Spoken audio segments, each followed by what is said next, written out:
Center for Knowledge Sovereignty. CKS is an established think tank which is led by Lieutenant General Dr. D.B. Shekatkar as chairman and another shift which took place. On 28th-29th of March, on the sidelines of the BRICS summit in Durban, South Africa. And you have, sir, defined the strategic how to deter this aggressiveness of tells a lot about you, sir. Today I could learn many things, and I'm sure in the formal vote of thanks, Deepa would be thanking everybody. Welcome to all of you. I welcome you to the DAYS program by Center for Knowledge Sovereignty. CKS is an established think tank which is led by Lieutenant General Dr. D.B. Shekatkar as chairman and Lieutenant General V.M. Patil as the vice chairman and Shri Vineet Goenka as the secretary, and has been spreading awareness about data sovereignty and cyber security at the strategical, political and national levels. CKS is a non-partisan nationalistic tank which has been spreading intellectual contents with focus on the spheres of technology, public policy and research. Today in our second talk of the season 4 of our 5 series flagship webinar talk, Thus Spake Generals, we are honored and privileged to have a very highly decorated veteran, Lieutenant General Vinod Bhatia, PVSM, AVSM, SM, retired former Director General Military Operations or DGMO at St. Joe's, that is Center for Joint Warfare Studies. General Bhatia superannuated with 40 years of distinguished service in the Indian Army. General Bhatia has wide-ranging experience in command, staff and instructional appointments. His higher command assignments include that of Mountain Brigade in North Bengal, Infantry Division on the line of control and an operational corps along with the Indo-China border. His operational experience is varied as he has actively been part of the Ops Rakshak, Vijay, Rhino, Hifazat, Orchid and Falcon, All Clear and Cactus Maldives.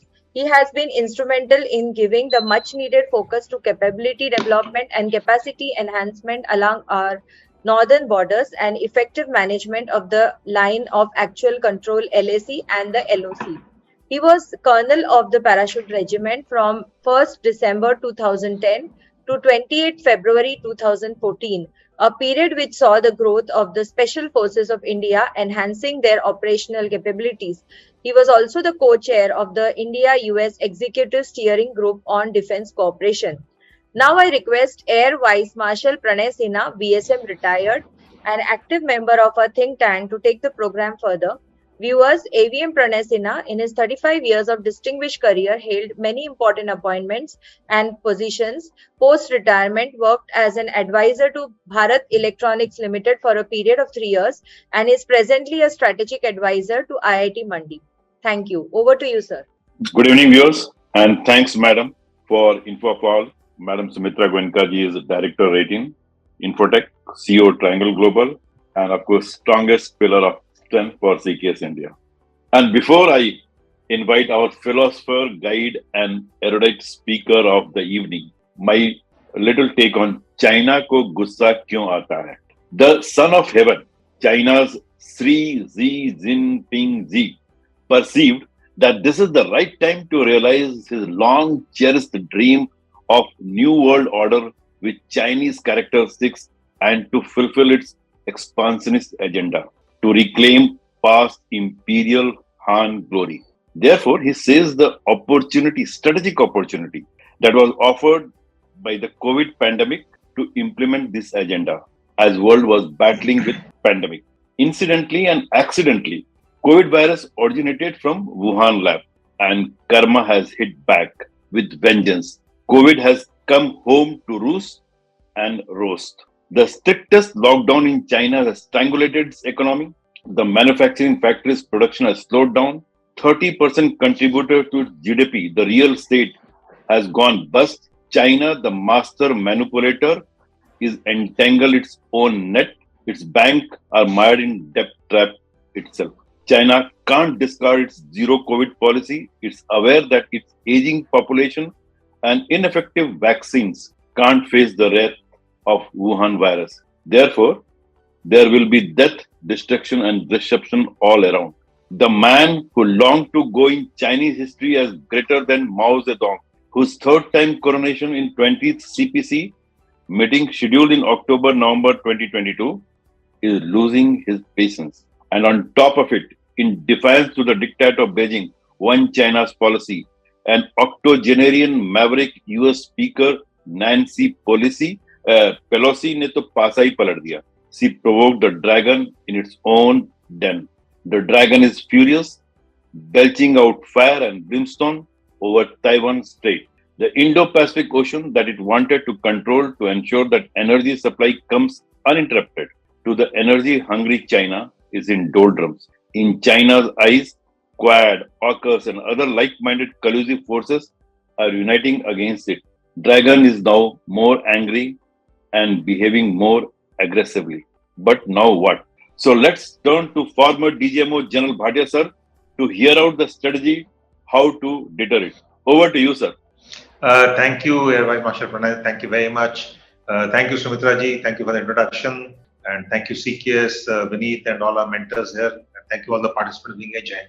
It's a very instructive, very educative beginning, which has been given by AVM Pranay Roy, a very thought-provoking one on the dragon. But I would, as a former soldier, I would, a little bit of a caution.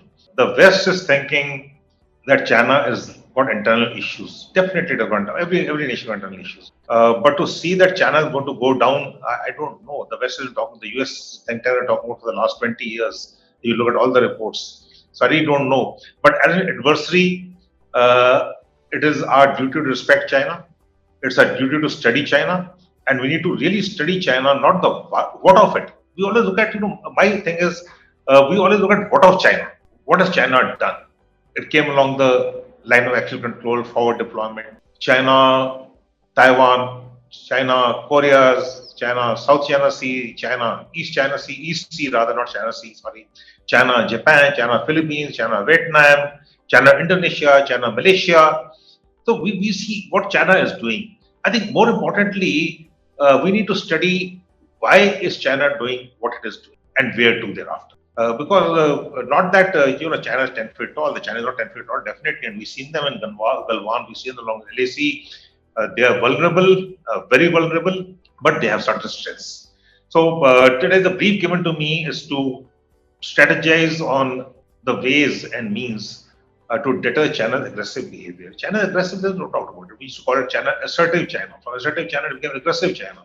And like AVM Pranay said rightly, following Sun Tzu, amidst chaos, there's opportunity. In April, May 2020, it breached all the 5 protocols which it held for 4.5 decades, broke the peace and trend along the line of actual control, and crossed certain limits, breaching this thing. And it went on to Galwan, and thereafter we know what's happening there, and I'll be touching on the current issues also. A word about the emerging, to understand why China has done what it has done. What is China aiming at? China aimed at a bipolar world. India wants a multipolar world. US wants a unipolar world. So China is challenging the US for a bipolar world. US talks of a global, rule-based global order.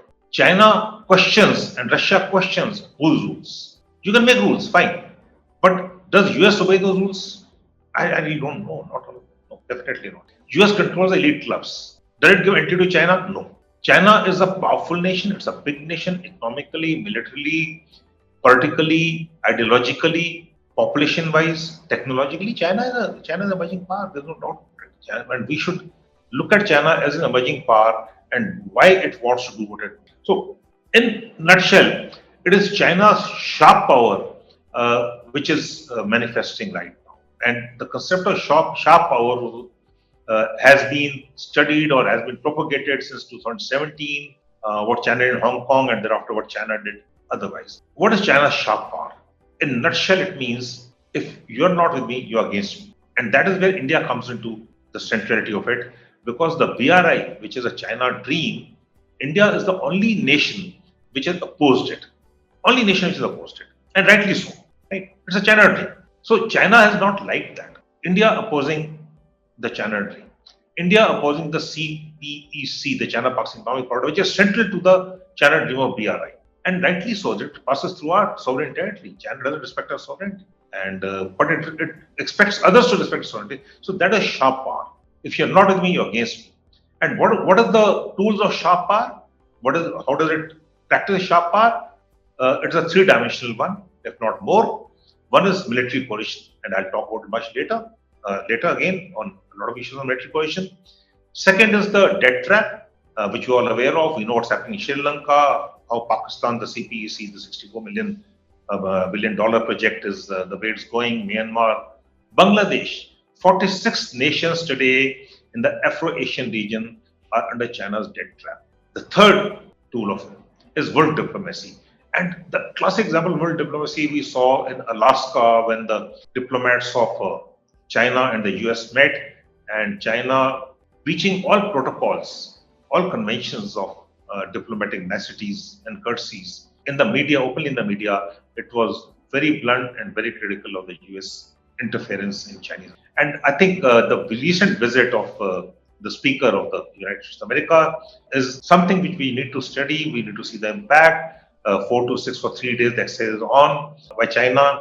How does it?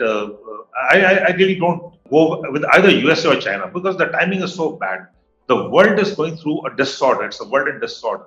Starting from the COVID, which is the biggest disruptor, we went on to Afghanistan, Azerbaijan war, and thereafter Afghanistan, the exit of USA, followed by the Russian-Ukraine war. We had, of course, LAC deployment of China, and now Taiwan.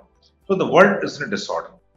Who's the most impacted with the disorder and who's creating the disorder is China. 5 flashpoints in the world have all a China connect. The LAC, which is the line of actual control of the India-China border, the South China Sea, Korea, Taiwan, and the East Sea. So we find that the 5 flashpoints for conflict have all a China connect, a direct connect to China. So coming back to why China is doing what it does specifically to the line of actual control.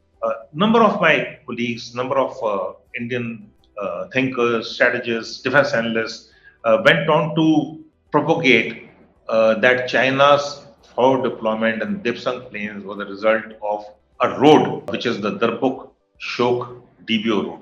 That road has been in the making since 2001. It took us about 19 years to make that road. We completed the road in 2019, and in 2020 this happened. Now, I for one will not say that. I'm very sure that road has got nothing to do with China's actions. So we have gone wrong in reading China. What China wants from India is basically because the world order is shifting from the west to the east, and the only one who can challenge China or who can compete with China, who's a strategic competitor to China other than the US, is India. So China does not want to give India that space. It wants to contain India. And that is what it has been doing. When you talk about string of pearls, it is a construct of the US again. String of pearls is not our construct, not a Chinese construct. US think tanks have constructed string of pearls. But we do find that China has ringed India to contain India. It has invested into Sri Lanka, into Maldives, in Myanmar, Bangladesh. It's putting pressure on Bhutan. Afghanistan, of course, Pakistan is of course ally.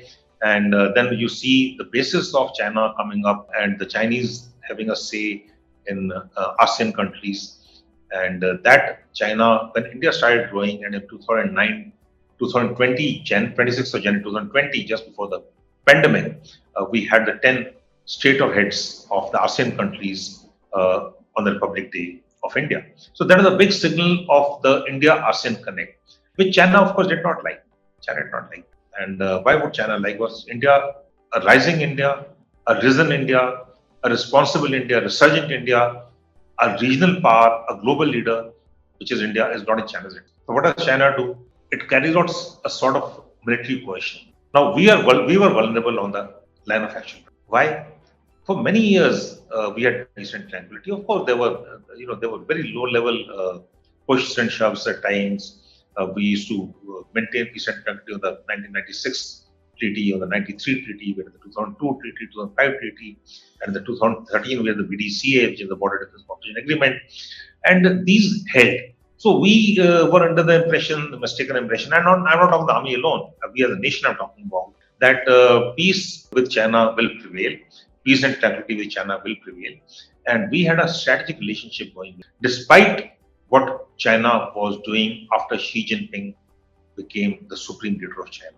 Now, Xi Jinping became the supreme leader of China on 13th of March 2013. And on 14th of March 2013, he signed the Gwadar Agreement, giving 40 years of control of Gwadar to China. And then within a month, 13th of April, 13th, 14th April 2013, we had the first incursion, 19.5 kilometers deep along the line of actual control in Depsam. That was the DJ mode. But before that, there was another shift which took place. On 28th, 29th of March, on the sidelines of the BRICS summit in Durban, South Africa, the two leaders met. That was the then Indian Prime Minister, Mr. Manmohan Singh, and Xi Jinping. And in the polar side, in the meeting out there in Durban, Xi Jinping made a positional shift in the stance. And he said that, always boundary question, as we say, the boundary questions are boundary issues. Boundary question has always is a legacy issue, will resolve at a later stage and let the relations grow. And he made a shift out there that we should resolve the boundary question as soon as possible. So I'm giving you a sequence of things because we have to understand why China does what it does. Thereafter, to evolve a strategy which is implementable, which is pragmatic, and which can deter China's aggressive behavior. So that is the shift we saw there. Next comes in April, we see an intrusion violating norms. The PLA constructed a semi-permanent camp in a place called Rakhi Nala, which is the bottleneck, which I believe, and I'm given to understand from the media reports that they've come back to occupy this in 2020.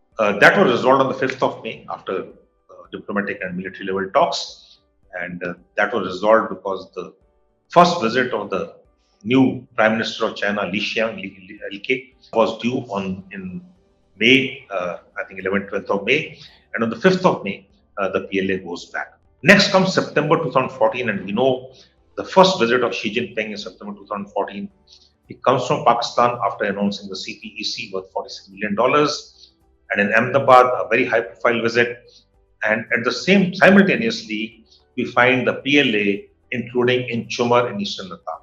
Now, this is not new. This is Chinese tactics. If you go back into history, in the 80s, in the 90s, in the 2000s, every time there's a high-profile visit, you'll find Chinese putting pressure along the line of actual control because India cannot, it's sort of a political warfare. Indians love the Zameen. Every inch of Zameen, every territorial integrity is enshrined in our constitution. So how does China put pressure on India? By coming along the continent and by coming to our territories and try to occupy some of our territories. So that is the Chinese intent. It is not the territories that matter. These territories don't matter to China. It is not strategically important, other than a few portions which are strategically important. I will not say it's not important strategically, except for the northern portion is strategically important. But there's nothing so great about many other places where China comes and does, has crossed the LAC and is trying to change the status quo. It is not the territory is not strategically important. It's not operationally important also for that matter. But yes, it is important as a tool of military coercion. It's important as a tool of political warfare. It's important as a tool of practicing China's sharp power. So what does Xi Jinping want? He wants to resolve the boundary question. No, China doesn't understand. If Indians don't understand Chinese or China, Chinese also do not understand India at all. But that is the wrong way of doing it. If there were two leaders who, and especially India, with the political clout and the political capital, do something good, it is Mr. Narendra Modi as a Prime Minister. He had the political capital, he has the political capital, and he could have done it. But Xi Jinping is a man in a hurry, and like Air Vice Marshal Pranay, he said that he wants to be bigger than Mao, and it was Mao's philosophy that he was practicing. What was Mao's philosophy? Mao's philosophy was to have inclusive land borders. Now, Mao was not a maritime man. So Mao said, we don't need a maritime force, we need a very small navy.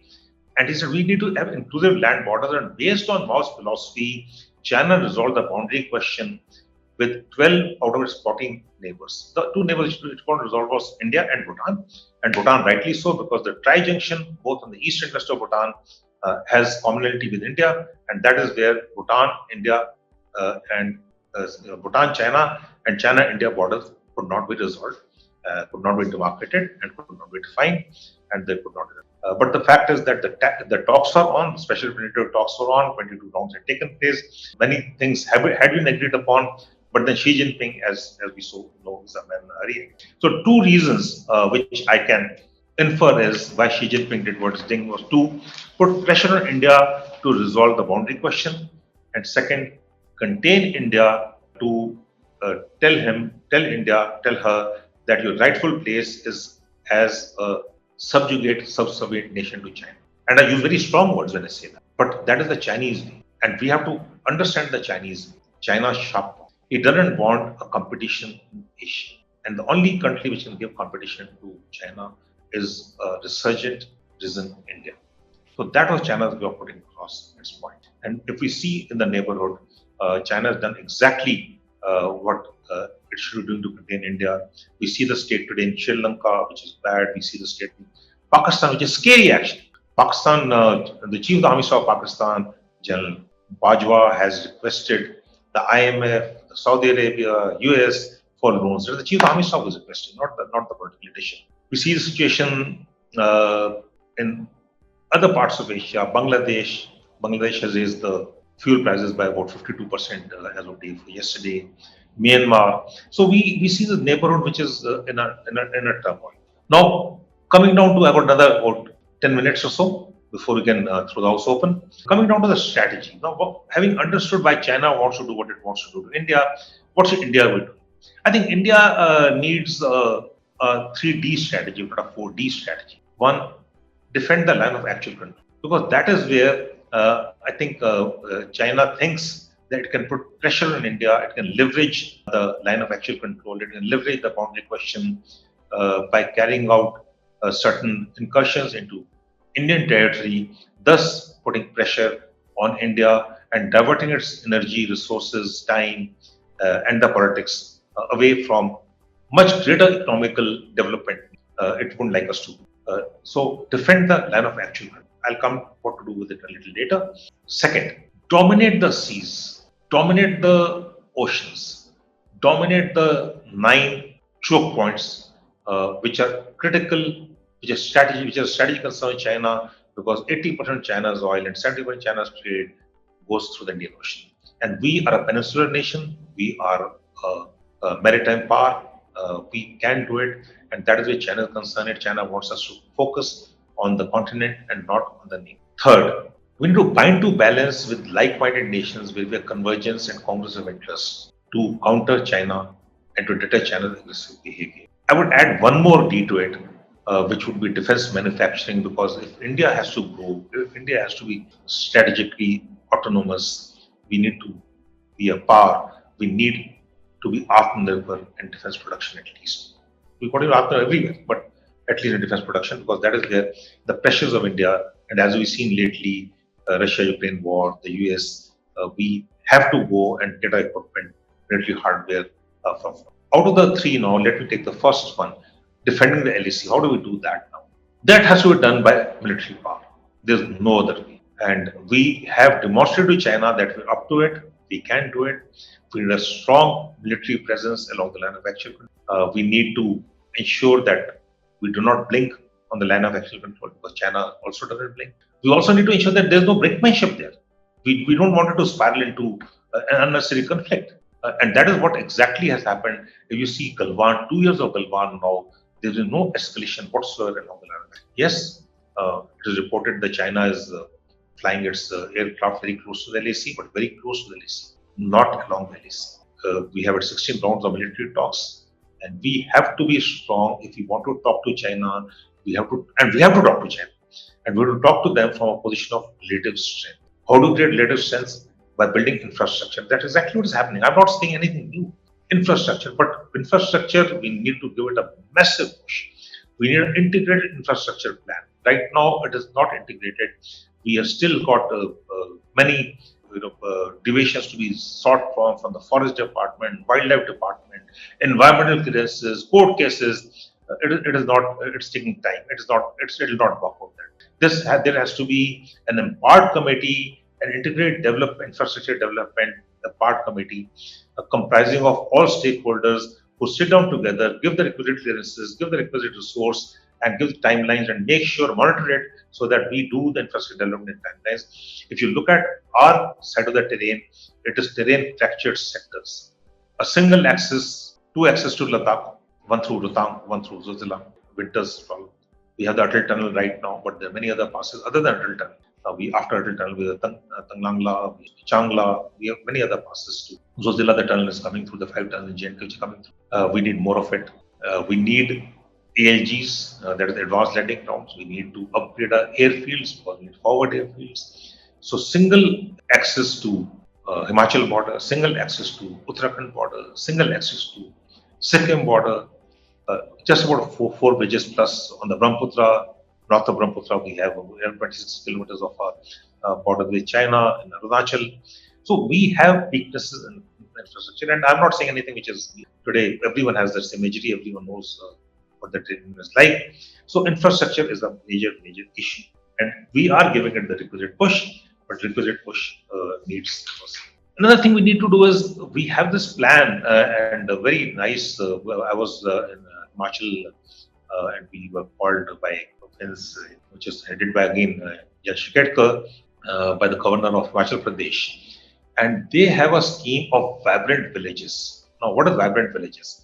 China is getting 63 villages along the line of actual control, which is eyes and ears of China, for helping them in keeping enhancing their claims, because the treaty says that 19th treaty says that settled population will not be disturbed. They'll also help them in guarding the land of action. So the Himachal Pradesh government and the governor has specifically proposed vibrant villages, 130 of them vibrant villages. But we got problems out there, because in our case the youth are not in the villages. They want to get back to greener pastures of Chandigarh, of Delhi, and rightly so, their aspirations. So to make sure that we have this vibrant village, which is a success story, we need infrastructure, we need education, and we need health. We need tourism and we need economic development. So how do we get this 5 things together? Health, education, so that people are there. We need tourism, and how do we get over the inner line permit? Because most of it is inner line permit. So we have to tackle all these issues, and that we can only do by talking about it, by speaking about it, by making sure that decision makers, decision contributors are well aware of it. They are aware of it. But in our democratic system, it takes time. Unlike China, right? So vibrant villages as we need to send tourists. We have Mrs. Uma out here. She's been sending treks to Siachen. What a wonderful idea! I wish we could do more of it and send them. Take this, youth of a country to the Sangla Valley, to Poo, to Amana, all over our border areas actually. Why only Siachen? And also to take them to a deep view. Take them to the Karakoram Pass. And I'm not talking just because I'm talking. I think we have to encourage tourism, and tourism has taken place. Today, because of Atal Tunnel, you find about 18,000, 20,000 vehicles visiting every year. That's the sort of tourism. But we have to sustain it. We have to make sure that it is sustainable. We'll have to ensure water, we'll have to ensure sewage disposal, we'll have to ensure hotels which are coming up. So there are a lot of things to be done. And I would like us speaking out there, we need to toll tax. Why not 1,000 rupees? Anyone who can afford a 20 lakh vehicle or 10 lakh vehicle can afford 1,000 rupees toll tax as a one-time tunnel, because after some time it will not become sustained. So that is as far as LAC is concerned. And the last one about the LAC is we should follow the philosophy of China, which is a 3R philosophy: roads, reserves, have reserves, and have reconnaissance. And if you find if you look at the social media and things like that, we had a very good exercise on space communication, on satellite imagery, on drones in the high altitude areas. So things are coming up, and I'm an optimist. I think we are doing rather well, but we need to do it. We also had to create strengths, which is we had the accretion forces just sanctioned in 2013, July 2013, and then it was suspended thereafter. Again, being redone, strategic rebalancing has taken place. So along the line of actual control, I think we are certainly doing well, and we need to. The second thing was domination of the seas. We have the Indian aircraft carrier being commissioned. Yesterday, all the 3 services were there.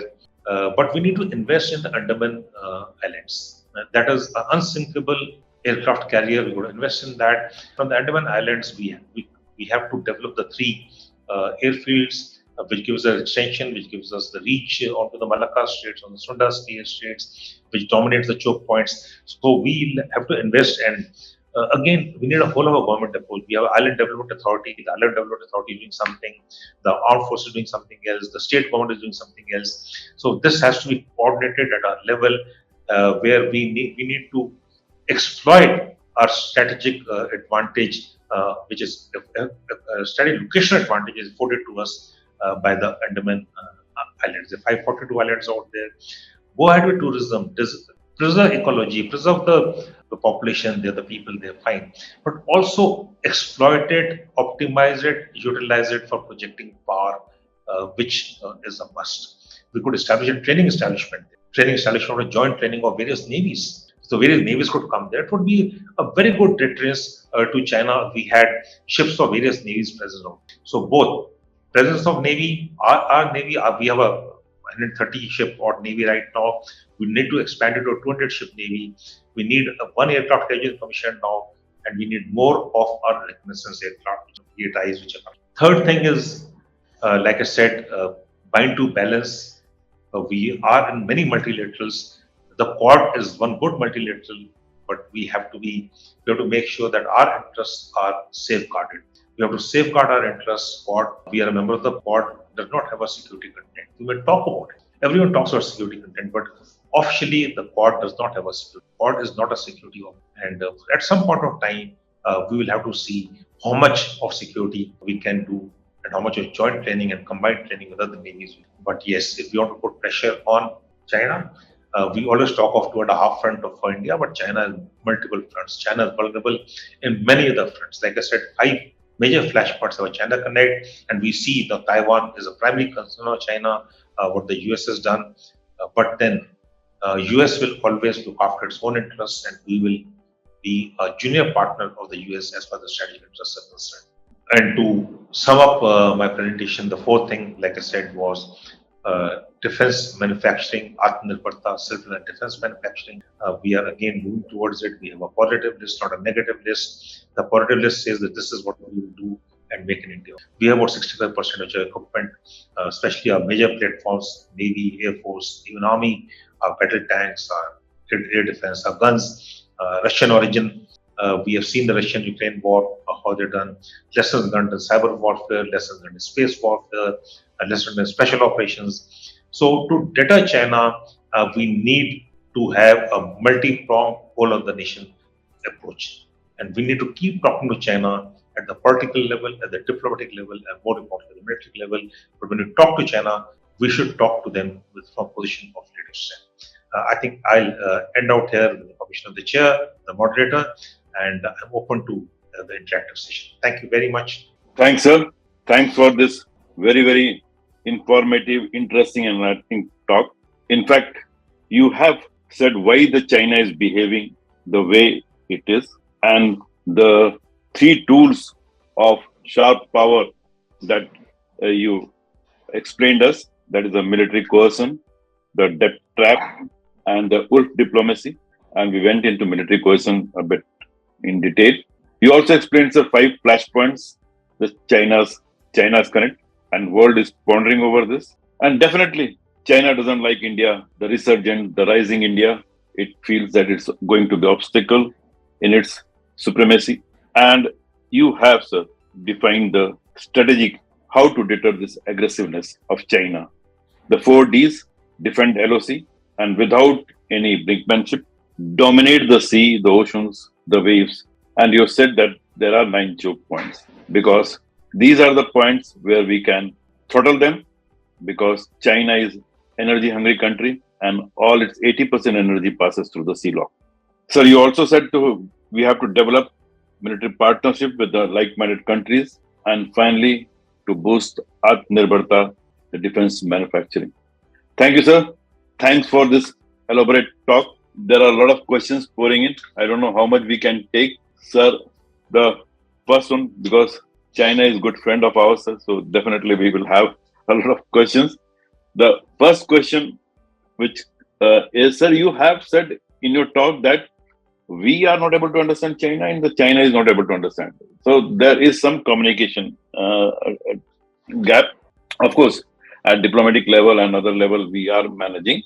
But our regular viewer, Dharamveer Saab, is asking, what steps government of India is taking or army is taking to enhance this to fill this communication gap? That means, are we training our soldiers with Chinese language, Chinese culture, sir? Yes, we are, but Chinese language is very complicated. We are doing it. We have a school of foreign languages which didn't really serve its purpose. We have Panchmari which didn't serve its purpose. We need much and more and more. Equally importantly, you're right. We have to look at Chinese culture, language, and traditions. It's not only the language that matters. And Chinese language is very difficult. It's got 36,000 characters. It's not like English 26. English was a confusing language. But Chinese is very, very difficult. 36,000, they've got pictorial things and all. So it's not easy. And secondly, I think more importantly, we should also look at, when I said we don't understand Chinese, I mean, we don't understand China actually.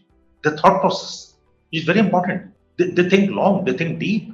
They do things in a planned manner. Look at China's aim. 2049, they want to do this. 2035, they want to do this. 2020, they want to do this. They said 2020, we will finish the modernization PL. It was written out there. It is a white paper. We just refuse to see it. What it meant to India after China had modernized the PLA. The US refused to see it. China is, they don't call it the bamboo curtain. We don't have access to Chinese material. All my China understanding, and I'm a China fan, I'm not a China man, I'm a China fan. Most of my China reading is from the Western world, despite Google Translator now with me. And they try to influence us. You look at the articles coming out of the think tanks of the Western world, especially the US. India can defeat China, India can fight a war with China. Why should I fight a war with China, please? You want to fight a war with China? Go ahead. Why do you want to make us fight? We don't want to fight a war with China. Why should we fight a war with China? China doesn't want to fight a war with India. Let me say that also. That's very certain. Despite despite the two largest armies of the world facing each other along the line of actual control, where the temperatures are low and the temper is high, we have maintained peace and tranquility despite the law. We are a nation which has got competing priorities. So we have to understand why China is doing what it is doing. That was my point. Chinese language, yes, definitely. We have to understand Tibetan language. We have Tibetans, many Tibetans in India. India is full of Tibetans are here. And China's strategic concerns are, again, the three T's: Taiwan, Tibet, and East Turkestan. Right? It doesn't want only want to question one China policy. So we are doing it a little late. देर है दुरुस्त है but अभी कर रहे हैं. Sir, his second very pertinent query, that can this military dialogues and this meetings at LACs and the border meetings will resolve the LAC issue? To say that the military talks will resolve the border issue may not be fully right, not fully, yes. But then as long as we are talking, as long as the dialogue process is on, there's always hope. And with China, it's a game of patience. If you look at Sundrangchu, it took 6.5 years to resolve. 86 Sundrangchu incursion in Arunachal Pradesh. So we have resolved 2 places already. So it is not that it is not resolvable. It is resolvable. It can be resolved. And we need to keep talking. Is there a military solution to it? I don't really think so. I'm a military man. There's not a military solution. If Chinese think they can push us back, they're mistaken. If we think that we can, just roll over China, I think we are mistaken. It's a very easy way of doing things. The other day, I was talking to someone, and it was a discussion going on, and they said Chinese aircraft are coming, PLA aircraft are coming very close to LAC. We should shoot them down. But that is not the answer. Shooting down aircraft is not an answer, and I'm sure you will agree with me out there, most of you. Armed forces don't go to war. Nations go to war. It is a nation's policy. Would you like to go to war with China? I really don't think so. I think our priorities have to. China would like to go to war with India. Why should China go to war with India? China has already seen what India can do. India can raise the cost for China, prohibitive cost for China. It'll be prohibitive for us also, definitely. But it'll be prohibitive for China. What is China aiming at? China is aiming at challenging US. China not looking at it's containing India. It can contain India by this great sharp power which I was talking about, by LAC में हमको busy रखेंगे, हमको इधर busy रखेंगे, हमको उधर busy रखेंगे, Maldives, Sri Lanka, Pakistan is proxy of China. So why should it go to war? Even Taiwan, people said China will go to war. I said no, China will not go to war. It is hybrid war they will do. It's gray zone warfare they will do. The world is changing, new age warfare. You see cyber attacks, you see space wars, you see satellite communications going off. You see so many things happening now. It is not that, and China has the capability to do it. It's not that the US is the US was the capability to do it. They're powers, and we have to create capabilities to deter them not to do it to us. And how do you do that? By creating your capabilities, both offensive and defense. So that's my. Sir, there is a very political question from the veteran General Patil. Is China likely to influence 2024 elections of India? General Patil, of course, is my mentor. And so it is a possibility. We should never rule it out. We should never ever. Sir, you know it better than me. It is embarrassing for me to try to answer a question. You know it much better than me what Chinese capabilities are, and it's part of China's political warfare. And China it can, and it will try to interfere. We have seen it happening in other places, other countries. China has interfered successfully, not as a separate issue altogether, sir. But yes, we should cater for China interfering with the political process in the 2024. Definitely. It would like to do that as part of political warfare. Sir, we have two questions from our lady power of the CKS India. First from Madam Sumitra ji. Or should we involve in Taiwan crisis, or we should be observer only? I don't think we need to jump into it. We should have a ringside view. We should look after interest. No, in the end, what do we want to do? We should project and protect our national interests. Our core interests are important to us. Not only our interests, our assets also. If our assets are not threatened, why do we have to sit on an ideological? I'm sorry, I'm a soldier, I'm a practical man. Ideology is not good. We want to go to everyone. Everyone should say India is good. We use our soft power. The time has come. We should use our smart power. उनको पता होना चाहिए कि they get after Indians everywhere. No one should have we should be such a powerful nation that no people in the world should raise eyes on Indians. They will respect Indians out of fear, if not out of otherwise. Respect Indians, definitely. But if they don't respect Indians otherwise, they will respect Indians for fear. We are a great nation. We have to assert ourselves in the court. But don't jump to Taiwan. Let's get a ringside view. Let's see what's happening. Let's keep our options open. Let's not take sides. US and China. China's our neighbor. It's a big neighbor. 3,488 kilometers long borders with China. We have ours very contradictory relationship. There are too many contradictions in relationships. We have cooperation and we have conflict. We have coordination and we have competition. So India-China relationship, it's very complex. It's not so easy.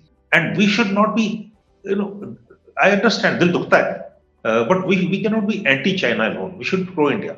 So if we want to jump into Taiwan, I would advise refrain totally, look at it. If you look what's happening in the world is very topsy-turvy. It's not, no one's anyone's friend. Everyone's its own friend. And we should start doing on. That's what we've been doing of late. We should now consolidate that. If you look at the Russian-Ukraine war, look at India's stance, very categorical. Look at Afghanistan, very categorical. Look at Azerbaijan, look at West Asia, even Taiwan. I think we're doing very well, and we should consolidate this.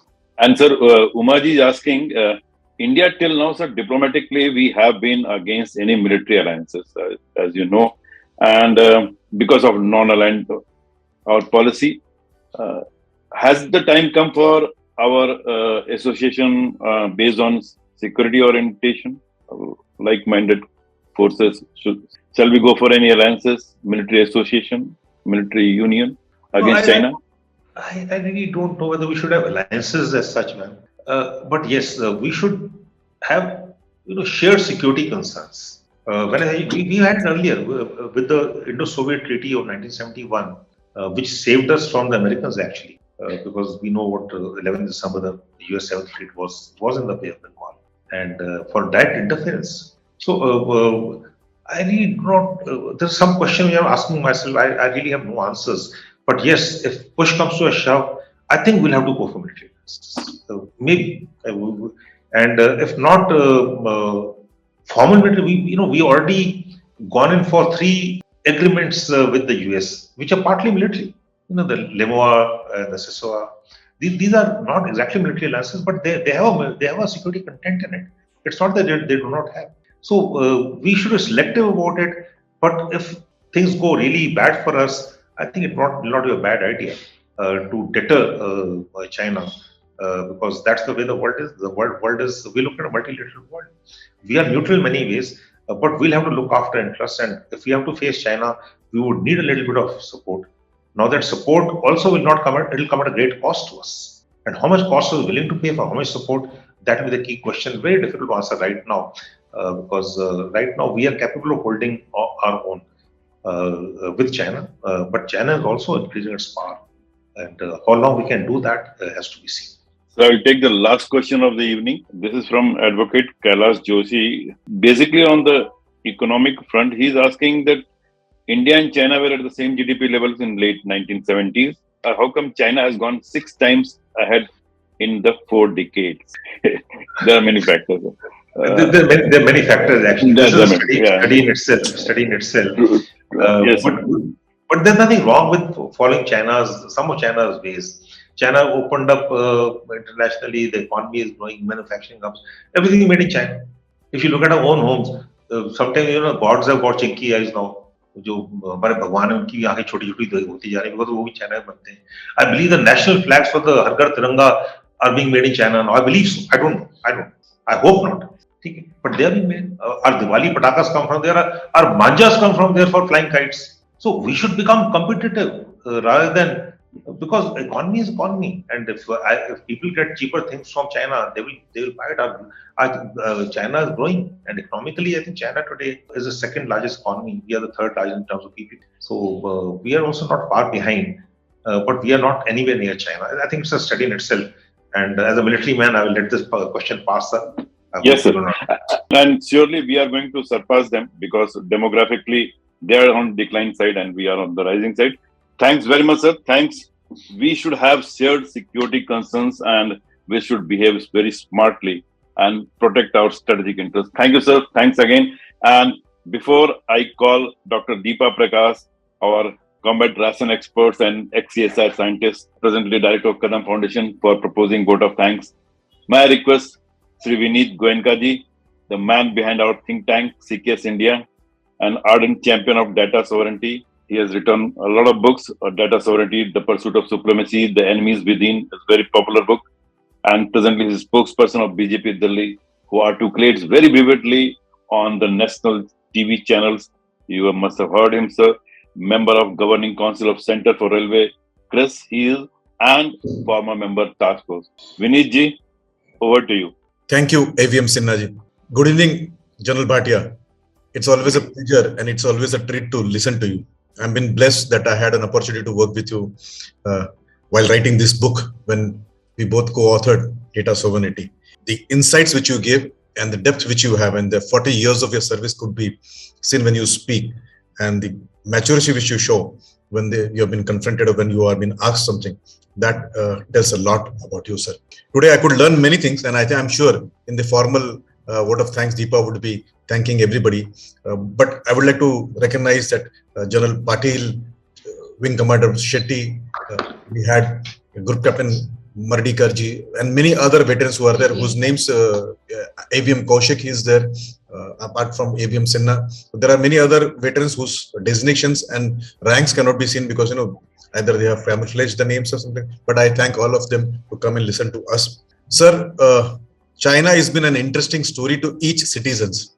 And every day there is something which comes up. With nowadays a new name coming up in the list, which is the Sri Lankan port and the visitor there on in the Hambantota, probably. That is also going to be something which will be interesting to all of us. And the non-kinetic warfare capabilities which China has, I think probably that is one which we should discuss someday or the other. I would like to thank you on behalf of CKS before Dr. Deepa does that. Over to Dr. Deepa. Thank you very much. Thank you very much, Vineetji. At the outset, I extend my most heartfelt and sincere thanks to the General, former DGMO, Director Centers. His operational experience is vast and varied. He has actively participated in operations Rakshak, Vijay, Rhino, Hifazat, Orchid, Falcon, and the All Clear and Cactus Ops at Maldives. As was elaborated during the introduction, he has been awarded with various presidential awards for distinguished service and outstanding leadership in both operations and in peacetime. It was indeed an eye-opening session for majority of us to understand a very complex issue of China's aggressive behavior and strategy to deter thereof. In fact, General, your talk has been deeply inspiring as well. General Bhatia's experience and capability development and capacity enhancement along our northern borders and effective management of the LAC has given him that rare experience that has made this topic of today very informative and interesting. The manner in which he handled various questions on the subject speaks in volumes of his vast operational experience, both at the tactical and strategic level. On behalf of CKS, I thank you, General Vinod Bhatia, sir, for delivering such an illuminating talk. I also thank Sumitra Goenkaji, our pillar of strength, for introducing the General to viewers, and AVM Pranay Sinha, sir, for conceiving this webinar series and moderating the session. I also thank Dr. Nagaratna and Paresh for their back-end support. My special thanks to Vineet Goenkaji, our mentor and guide. And most of all, our sincere thanks to the viewers on various social media as well as on the Zoom call for tuning in and encouraging us to host this program. Dhanyavad. Jai Hind.